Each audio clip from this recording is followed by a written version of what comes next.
Hello everyone. So we're gonna do a recap of 2017 and things we thought were interesting and are gonna touch on them. So let me introduce my co-host DDR Freak. Say hello. Hello. Okay, so we're gonna start off with the first topic. It's gonna be kind of the cultural things that have been happening in 2017. So let's start off with Cuphead, which was a real big thing in the gaming industry. Huge. It was nice to see such a small game go platinum in 2 weeks with a shoestring budget. I mean, it really was a nice breath of fresh air as far as video games go. Yeah, and I think we've seen this that people liked something different in the gaming industry. I mean, you can also take into account game from Ninja Theory, the Sinua. Oh, what was it called? The I'm not familiar with that. Hellblade, wasn't it? Oh yeah, the Hellblade Senua's Yeah, Sacrifice or yeah, whatever. Yeah, yeah, Senua. yeah. It's got the blue over her eyes. Yeah, Yeah, yeah.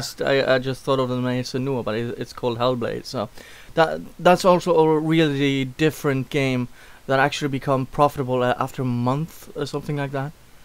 And it was done on a shoestring budget. It wasn't. I think the biggest thing was that it didn't use a massive AAA budget, but still pulled in all this revenue. Yeah, and that's really interesting. You for the games industry, it's constantly going on about that games don't make money and it's so expensive. I mean, the cost of, for instance, EA of making games, they have gone down actually. So all of these big companies saying it's so expensive to make games, that's just a load of horse crap. I mean, and Well, and I'm also reminded of Hollywood with you got movies like Deadpool that had what was like a $30 million budget and then pulled in over 125. that's true. Suicide Squad was kind of similar, where not a huge budget Yeah. but did very very well. We're starting to see a lot more of these titles that had these shoestring budgets that are having this blowout success, and then you've got the big names, the with the AAA actors and the massive marketing campaigns. What was it? It was one of the DC Justice League. movies. Yeah, Justice League. Lot of money behind it, lot of star power, and then ultimately barely pulling a profit. Ghostbusters being another example. Huge marketing budget. Lot. Sparing no expense, and then just barely pulling a profit, and by and large considered a flop. Yeah, I think it actually didn't make a profit. Ghostbusters. It had a $40 million loss. Um, Really, I could have sworn it pulled a profit when you factored in global sales. I think it no, turned over just barely enough. it might be if they take into account the DVD and Blu-ray sales. That might be it. But the cinema run, it actually had a Yeah, the very cinema high run profit. was a total flop. Definitely, you'll get no argument out of me there.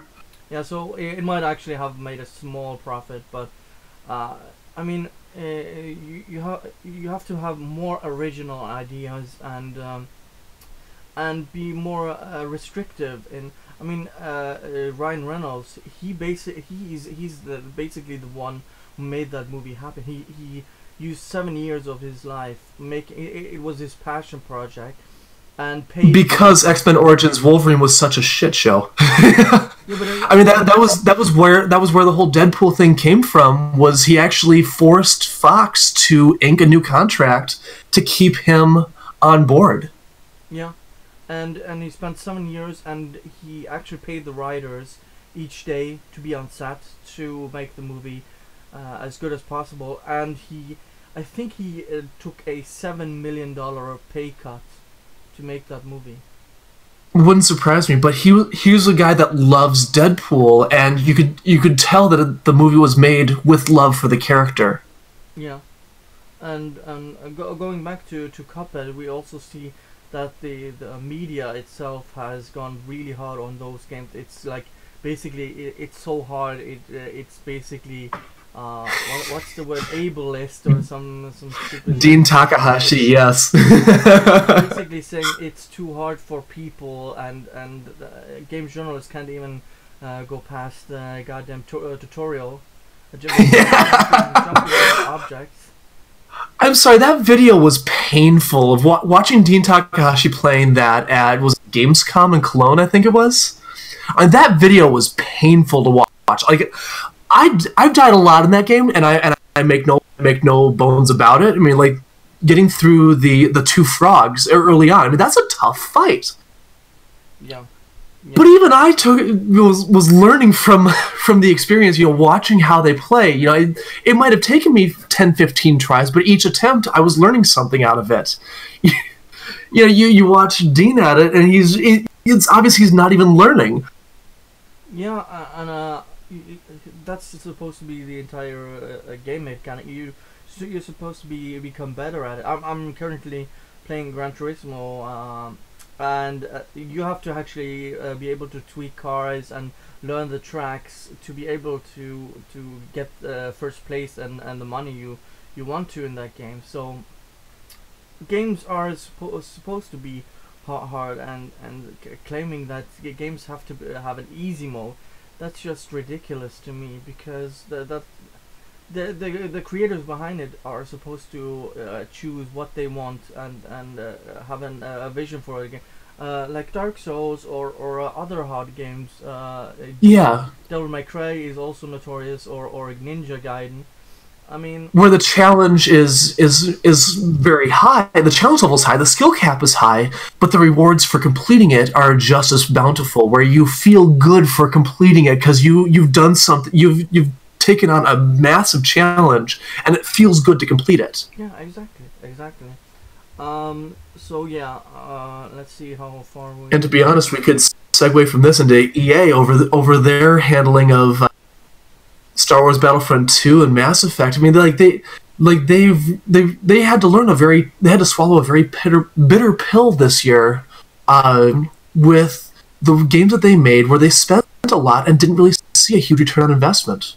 Yeah, that's actually a good segue, because I'm a massive Mass Effect fan, and I played through that game actually very recently, and I can see a lot of potential in that game, just a lot of squandered potential. Yeah, and that's actually more sad.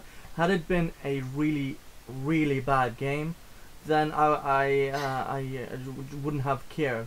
But I can actually see the potential of that game, and being limited because EA, first of all, the development time, the people behind it, who wanted to basically make a No Man's Sky, and used 3 years of the development time to create like this general procedurally generated planets, and couldn't figure out. I would have just pulled the plug after the first year, because you're wasting time and money, and and you just get this bad "my face is tired" meme. the squat running.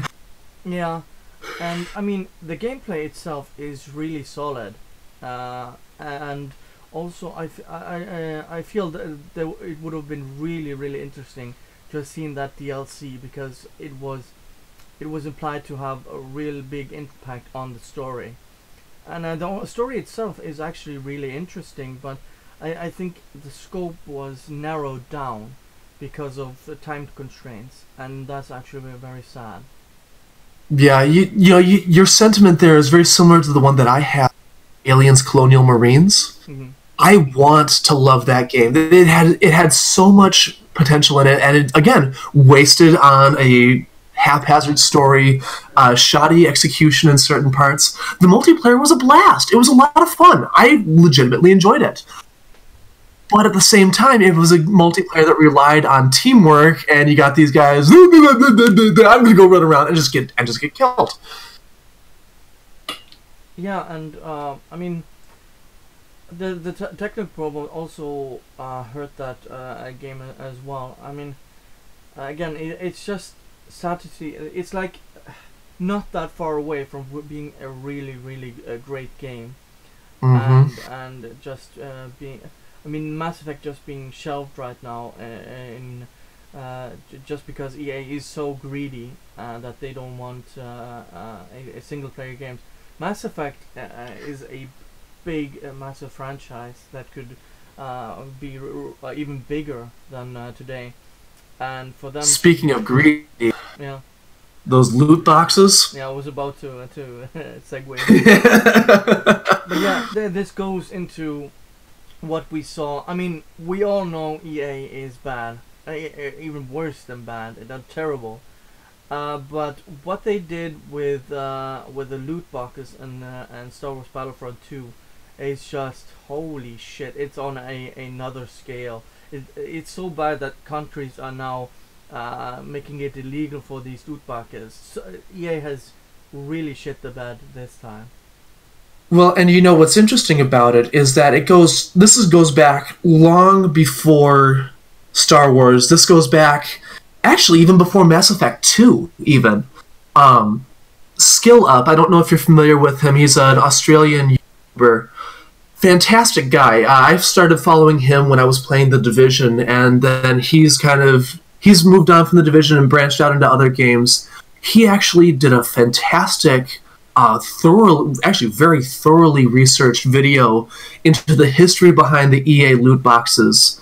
And it's like a half-hour video. I'll link it to you. So Yeah, put it with the I've seen it. podcast. For those who don't know, he's basically going back into the history of EA, where they started with the FIFA, UEFA Champions, 2007, yeah.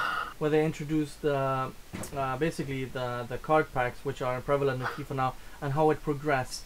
And now basically The Ultimate Team gameplay mode, yeah. and then it's now in every game because the CEO of EA is actually the one who introduced all of this, and EA has actually shown how weak their profit line is, because they rely solely on microtransactions to turn a profit, and that's a really dangerous road to go on when you might actually.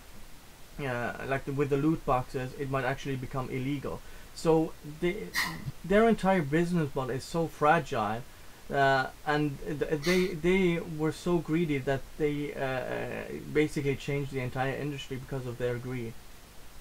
And you look at Paladins, they were making plans to change their card system, which, if you're familiar with Paladins, you equip a deck of 5 cards that you can use in game, that you can use to augment your character's abilities.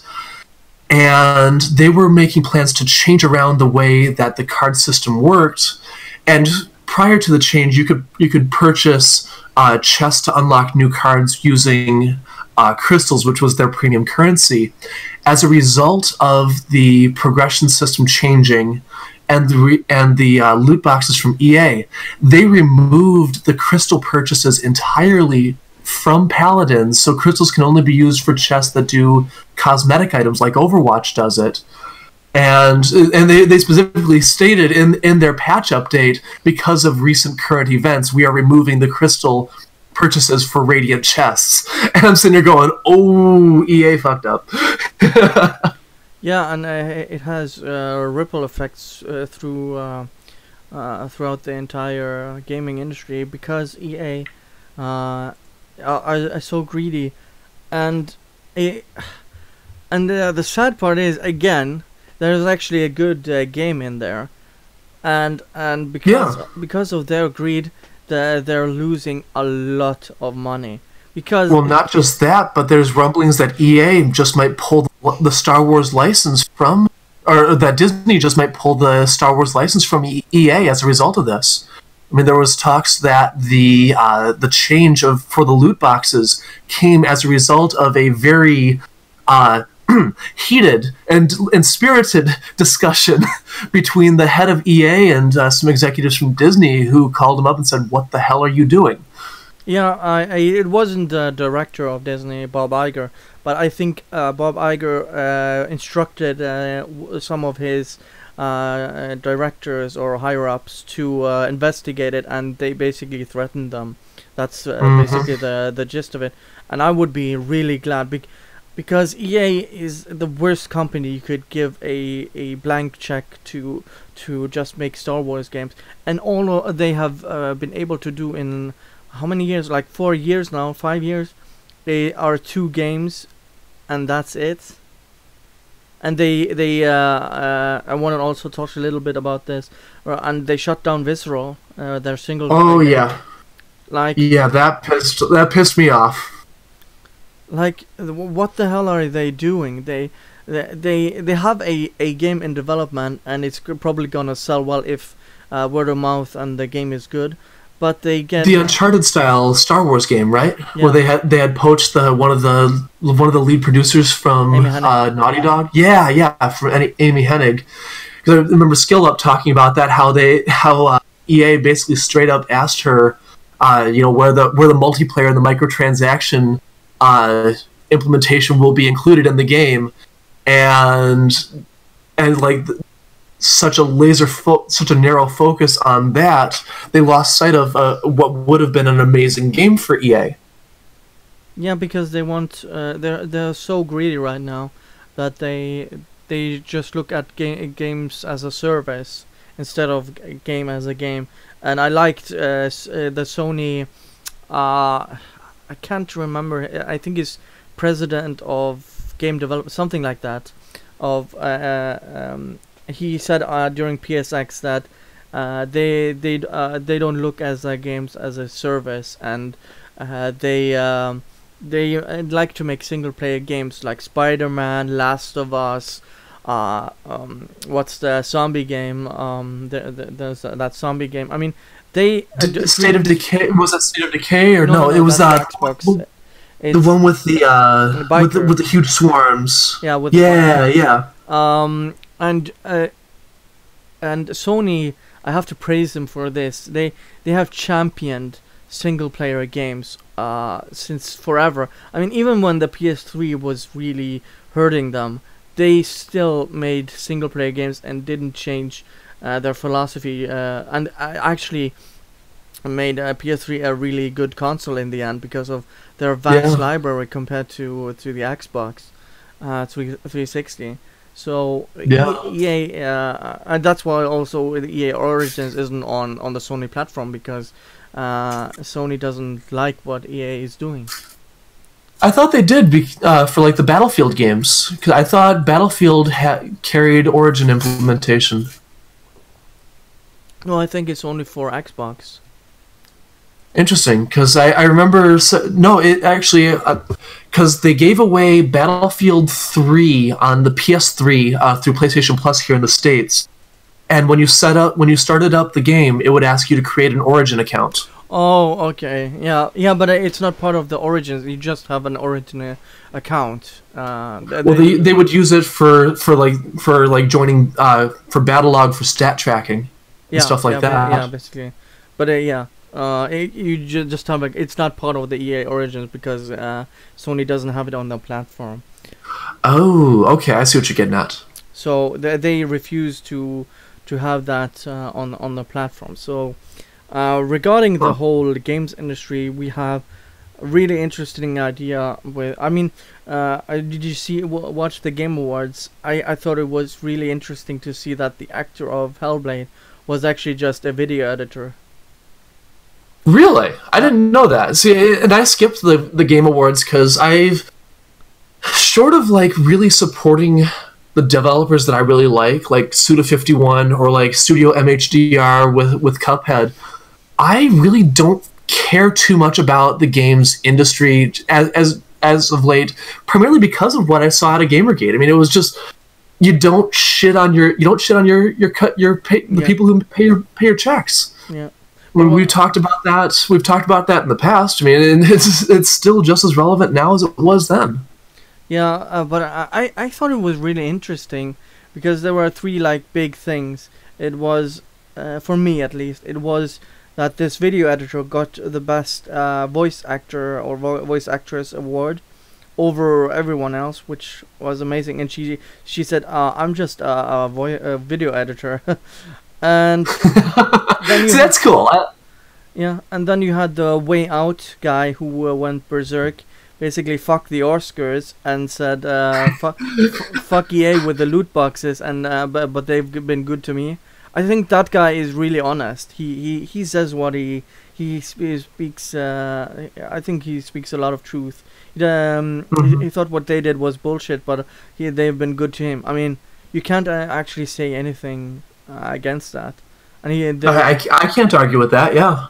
And the last one was Zach Levi, who is playing Shazam in the new Shazam movie. Superhero.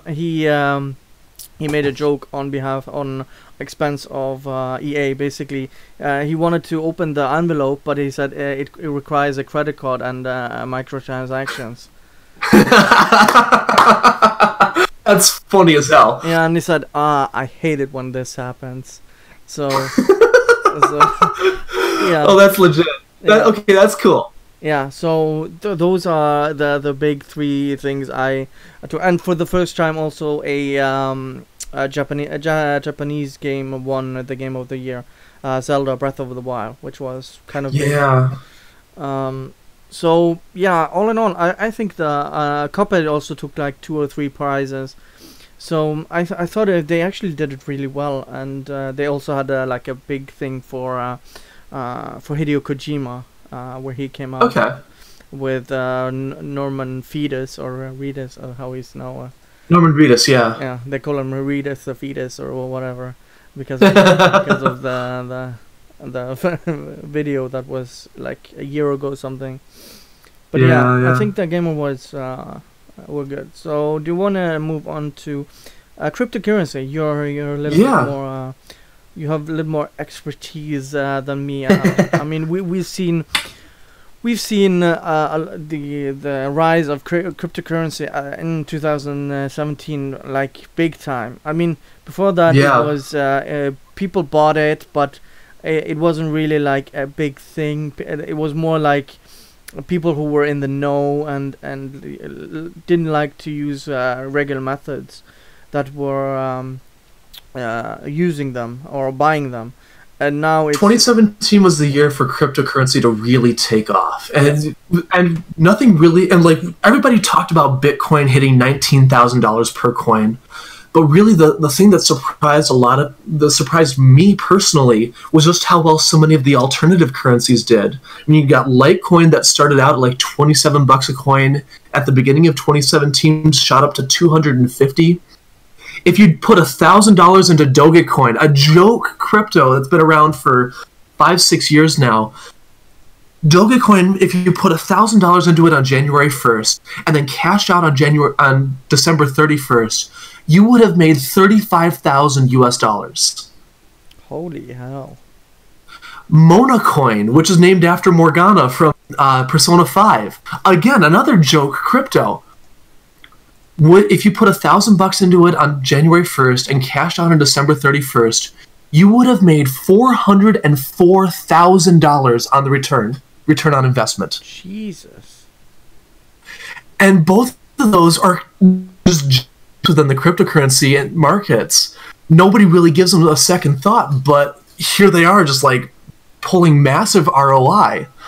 And even Litecoin, Ethereum, IOTA is coming in now. You've got Ripple, which is backed by a lot of the major banks. Yeah, it's basically turned into this giant new exchange.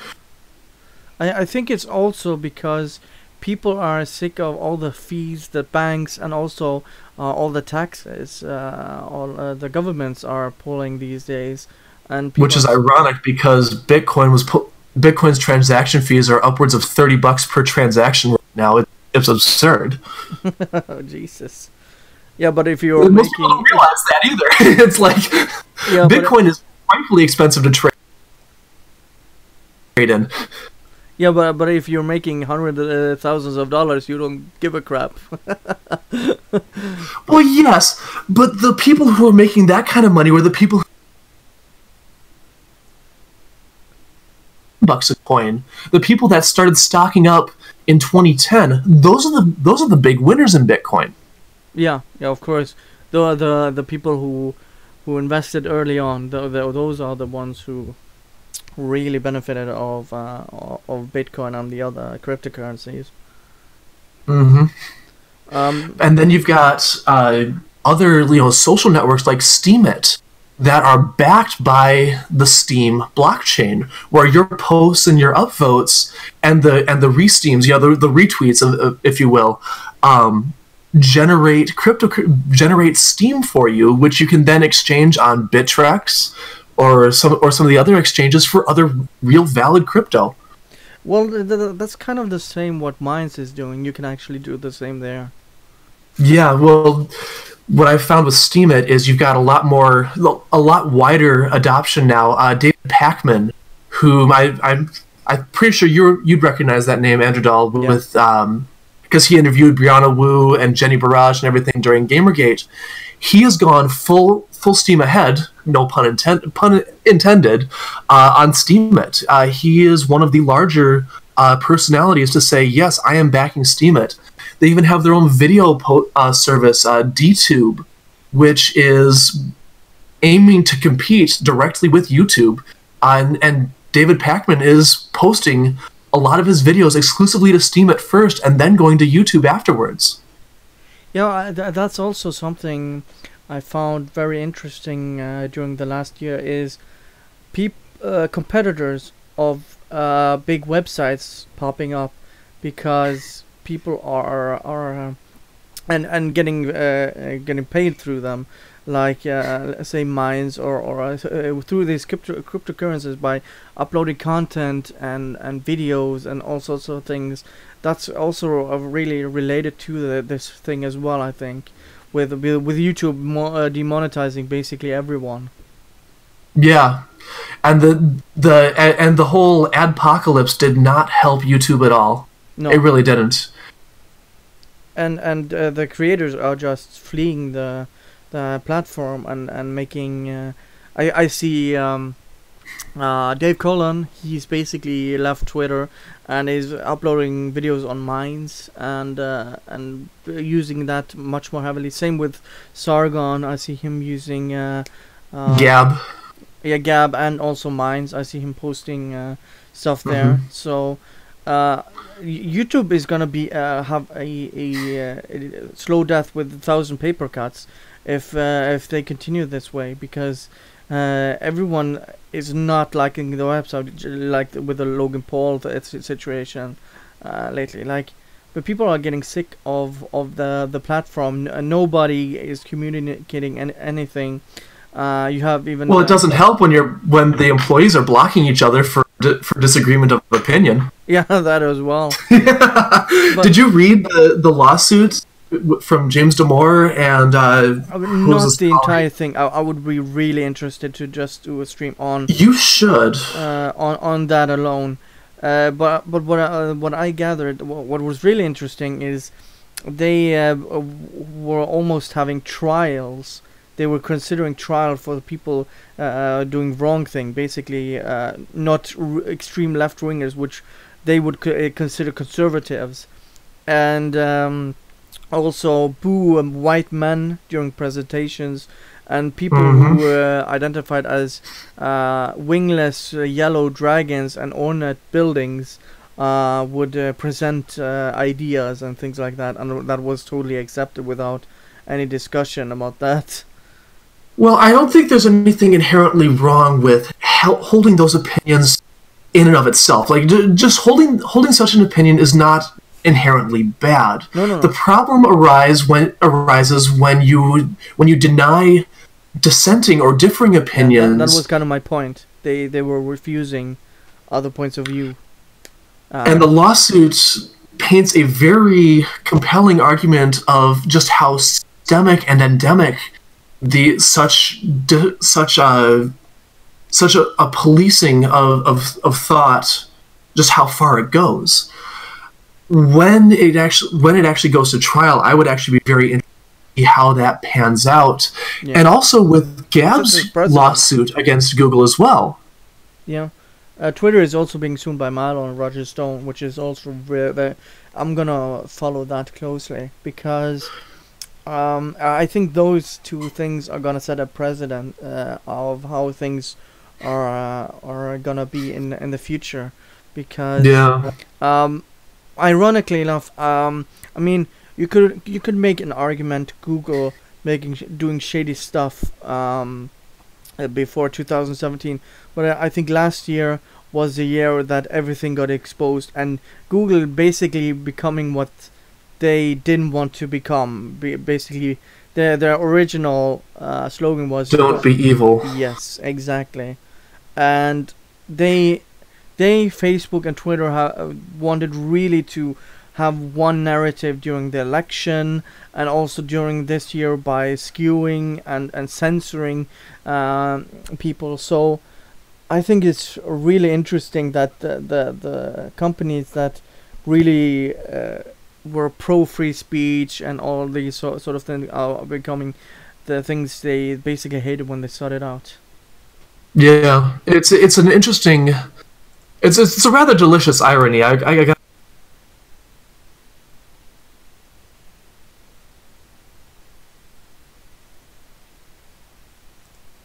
But and I think the other big thing that going we have a knack for going in circles with this. There's a lesson in all of this that you don't shit on the people, that you don't bite the hand that feeds you. Yeah, You don't shit on the customers that pay your bills. yeah. No, we learned this during Gamergate. Don't. And we keep going back to it because these people don't learn. I mean, that it's just yeah, it's just really stupid. So let's go to a totally different thing. The solar eclipse, Yeah. which was really big. The big one we had was like, I think almost 20 years ago in Europe. But this Yeah. time it was the US who got the big solar eclipse. And what was so unprecedented about it was that it covered pretty much the entire continental 48 states, or at least a good swath of its partial, if not total. I mean, the total eclipse line went from pretty much Seattle all the way to Florida. I mean, it was pretty much about as perfect of a solar eclipse as you could get. Yeah. And even up here in Minnesota, where I am, I mean, a good 10 hour drive from the line where you see the perfect solar eclipse, we still saw a good, I think it was like a 50 or 60% eclipse even up here, as far north as we were. I mean, we were a good 5,000 kilometers from the line. Yeah. I think it's amazing that when these things happen and everyone basically standing still and just looking out in space and seeing that we're just a very small part in the cosmos. Well, and it was funny, like me, I wasn't able to leave for work. I wasn't able to step away from my work, but there were a good 40, 50 people at the office that were able to step away from their work and catch it, which was kind of funny. Yeah. But yeah. And then you got the dumb people that decided to put sunscreen or look at it without the special glasses. Yeah. Partial blindness and all this, then that. Yeah, it happened here as well. I mean, it was in the news. Don't look at the goddamn sun during the eclipse. You goddamn idiots. It was basically the same here. Oh man. Yeah, but It's pretty cool though. yeah, that was a big moment of 2017. I have to admit. Anything more on that topic? Or I don't think so. We kind of already touched on the Last Jedi and sales, Ghostbusters, and everything. I mean, it's just the don't bite the hand that feeds you. Yeah, well, I actually wanted to, because I have really strong opinions on the Last Jedi, because I think this is basically the canary in the coal mine. When Star Wars is tanking, I actually I'm gonna do a single video about this, but Okay. it tanked in China 92%. Yeah, I saw that. It was a romantic comedy. Did outsold The Last Jedi. Yeah, and this last weekend, Jumanji and Insidious 4 were watched more and got more money than Star Wars in its third week or something, and that's Yeah. really, really telling. That And Rotten Tomatoes, the viewer score finally slipped below 50% last week. Yeah, and people blaming it on the alt-right and trolls, even though Rotten Tomatoes came out and debunked that. And I mean, I really despise it. These big YouTube channels and outlets like Collider, for example. I'm not sure if you're familiar with them. Can't say that I am, no. They're basically like the biggest. They talk about movies every day and have reviews. So they're like the biggest channel regarding them. You also have Red Letter Media, but Collider is like kind of a journalistic outlet. And I remember when they basically laughed at people who were going were DC fans. Who were concerned about people or the critics on Rotten Tomatoes just bombing, review bombing the DC movies, even though the audience was actually liking Suicide Squad or Batman vs Superman. I mean, it's your opinion if you don't like them or not. That's not my argument. And these outlets like Collider and Variety and other outlets were basically laughing at them because that's such a silly thing, but twiddling their mustaches. And now when it's Star Wars, they're basically saying, oh, it's trolls and it's the alt-right and people are just downvoting it before watching it, instead of actually saying, oh, maybe people don't like this, because it's the critics, 92 or 91% of them like this movie, and under 50% of the audience on Rotten Tomatoes didn't like this movie. I think it's telling that we see such a disparity between the critics and the viewers. Exactly. And I think, and we've also seen this with Metacritic as well. I mean, look at Call of Duty Modern Warfare 3 just getting hammered by the readers. And Infinite Warfare as well. I'm going all the way back to Modern Warfare 3 though, because Kotaku Australia, I'm sorry, not Kotaku, IGN Australia did a music video to the tune of "We Didn't Start the Fire" by Billy Joel, using quotes verbatim from Metacritic of all the zero scores that readers left behind, and it's just like the way that just. It was vicious. I mean, there's a typo on the cover art. We should be. I can't believe I paid this much for DLC. I mean, it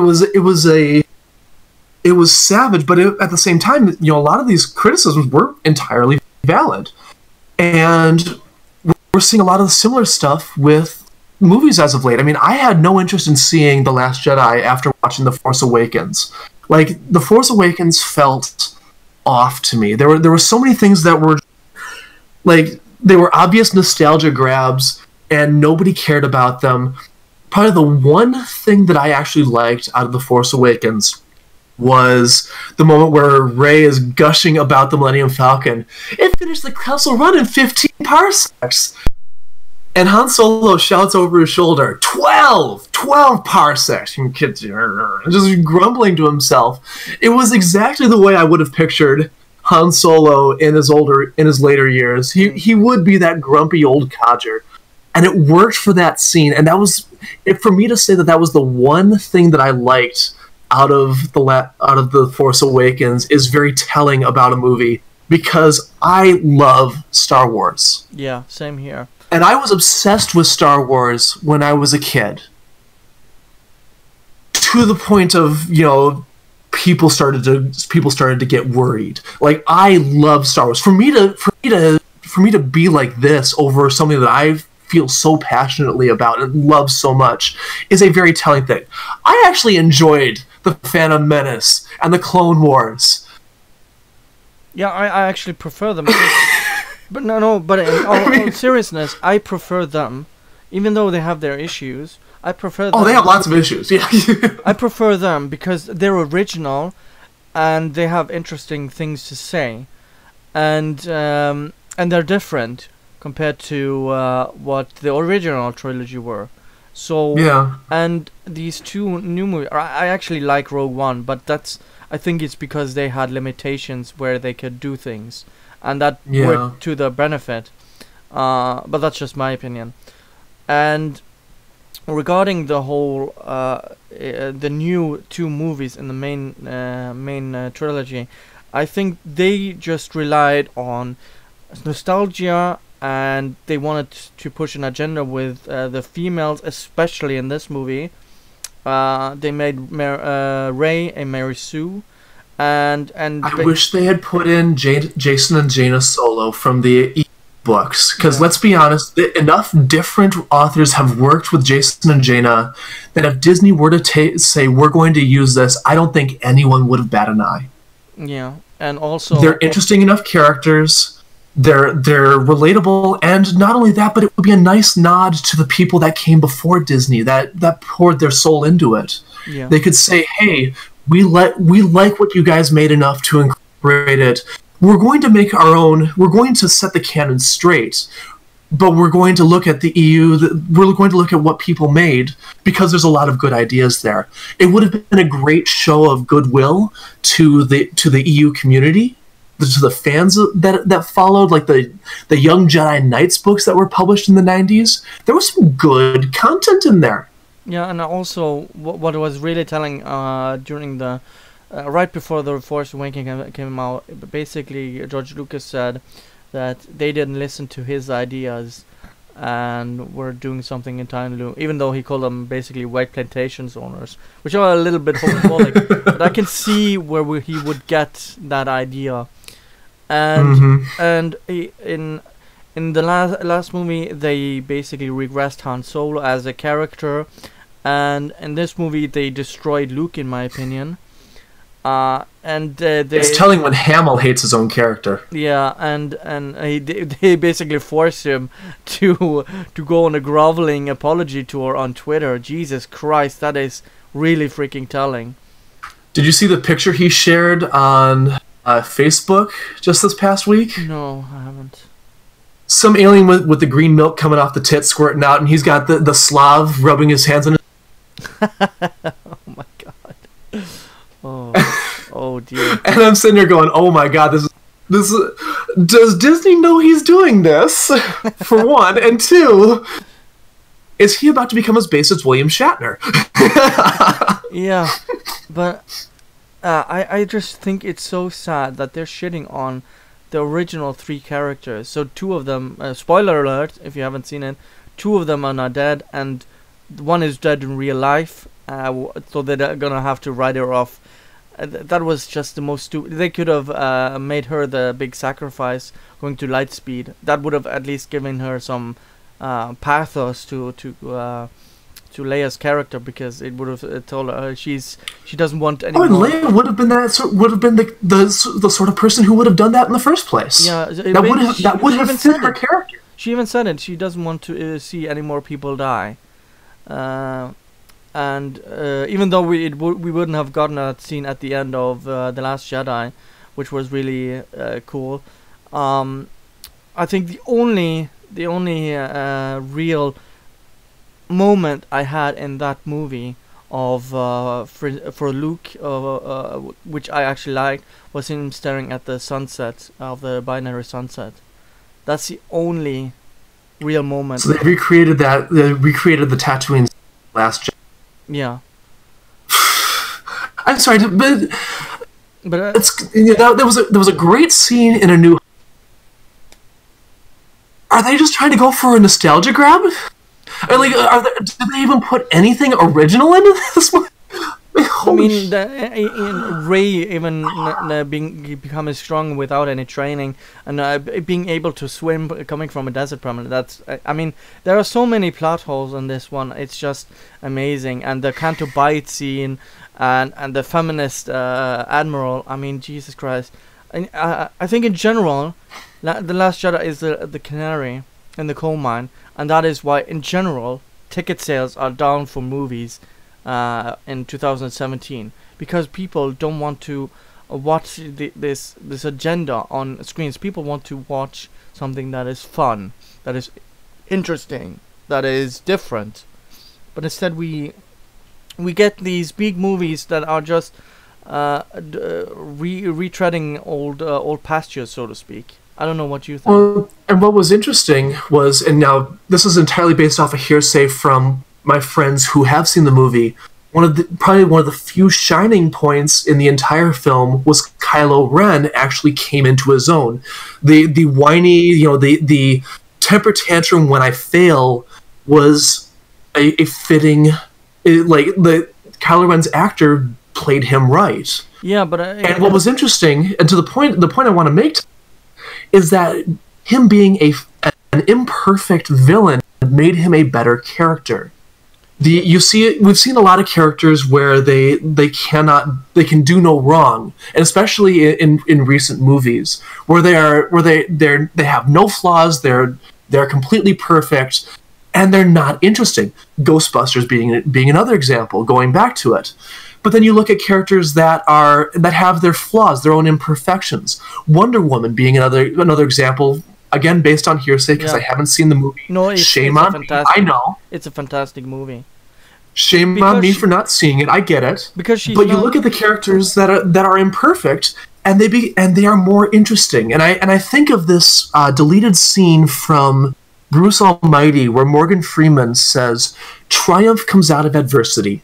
To paint a pretty picture, sometimes you have to use some pretty dark colors." Yeah, and what was also interesting about Wonder Woman, she's not a Mary Sue. She actually has, even though she's basically a demigod, she actually has real struggles and heavy themes to deal with, and that makes. And she has personality. Yes, and that makes a character interesting, and for some. And it makes all the difference. Yeah, and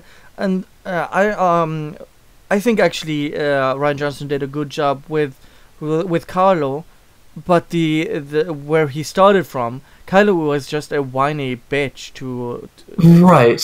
I mean, in episode 7, he's just.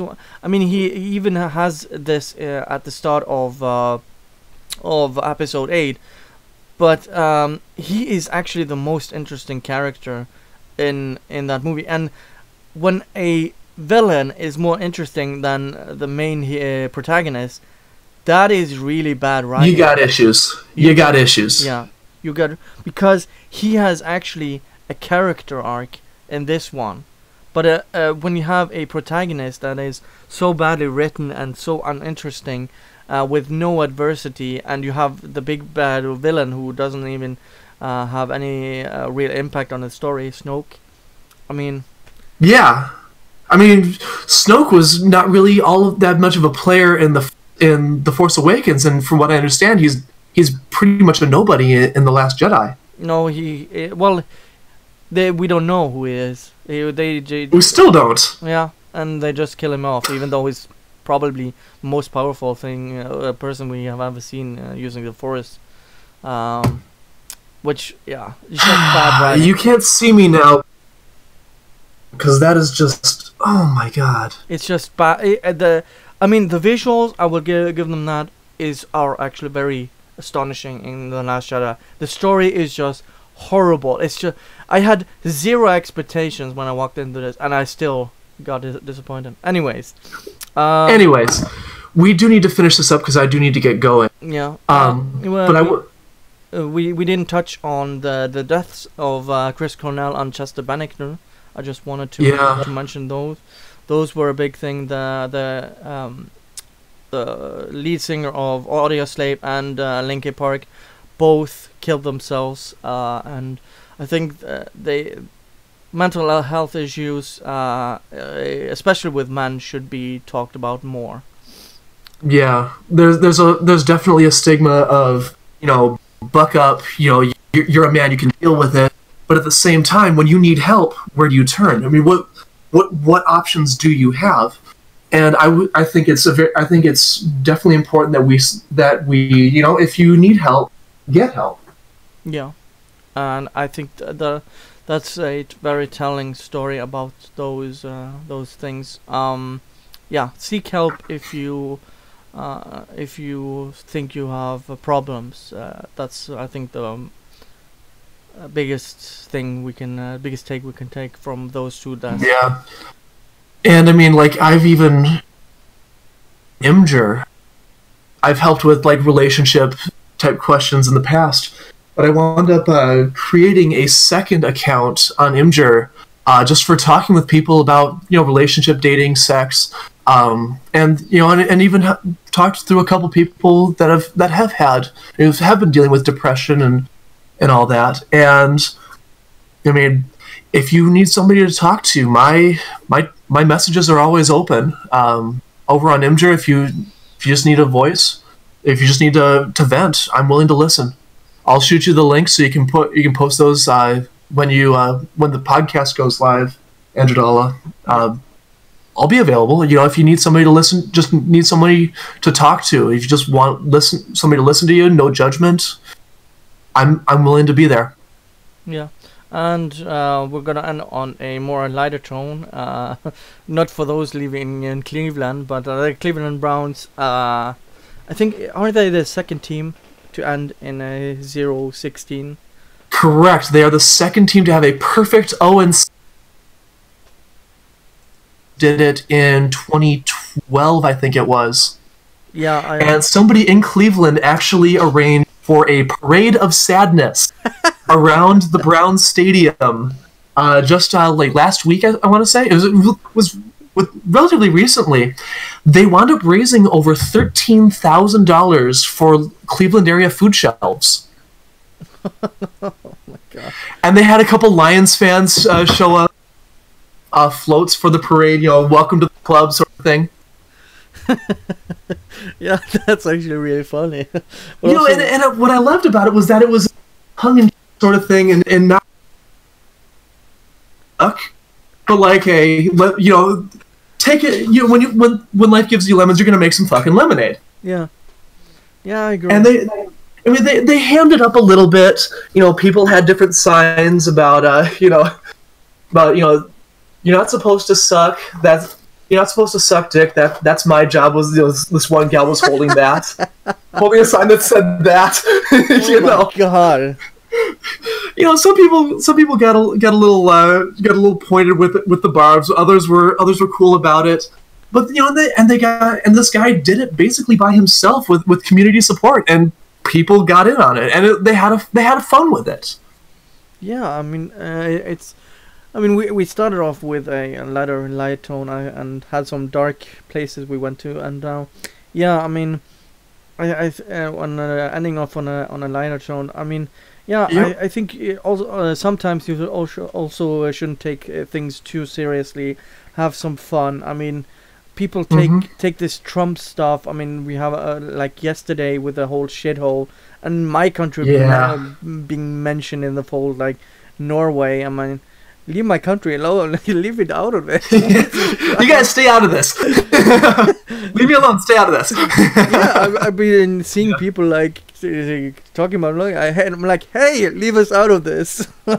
And like people sometimes people just take things too seriously, and like this Cleveland Browns thing. I mean, you have a team that sucks ass, and you just have fun with it and make something awesome with it instead of I mean, we all had the YouTube drama thing with crowd doxing people, and I mean, people take shit way too seriously sometimes.